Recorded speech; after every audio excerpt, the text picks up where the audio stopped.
ওরে কবি, সন্ধ্যা হয়ে এলো, কেশে তোমার ধরেছে যে পাক, বসে বসে ঊর্ধ্ব পানে চেয়ে শুনতেছ কি পরকালের ডাক?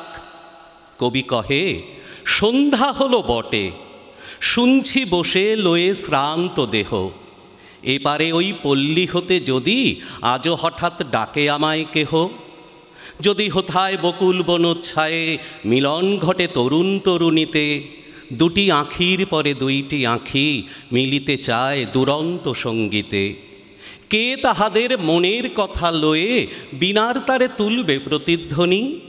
আমি যদি ভবের কূলে বসে পরকালের ভালো মন্দই গণি। সন্ধ্যা তারা উঠে অস্তে গেল, চিতা নিবে এলো নদীর ধারে, কৃষ্ণপক্ষে হলুদ বর্ণ চাঁদ দেখা দিল বনের একটি পারে। শৃগাল সভা ডাকে ঊর্ধ্ব রবে পোড়ো বাড়ির শূন্য আঙিনাতে, এমন কালে কোনো গৃহত্যাগী হেথায় যদি জাগতে আসে রাতে, জোড় হস্তে ঊর্ধ্বে তুলি মাথা চেয়ে দেখে সপ্ত ঋষির পানে, প্রাণের কুলে আঘাত করে ধীরে সুপ্তি সাগর শব্দবিহীন গানে।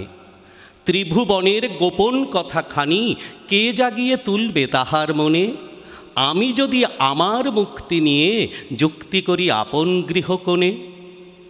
কেশে আমার পাক ধরেছে বটে, তাহার পানে নজর এত কেন?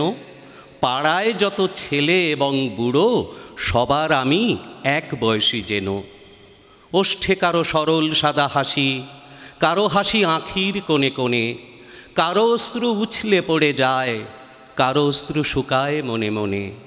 কেউ বা তাকে ঘরের কোণে দোহে জগৎ মাঝে, কেউ বা হাঁকায় রথ, কেউ বা মরে একলা ঘরের শোকে জনারণ্যে, কেউ বা হারায় পথ।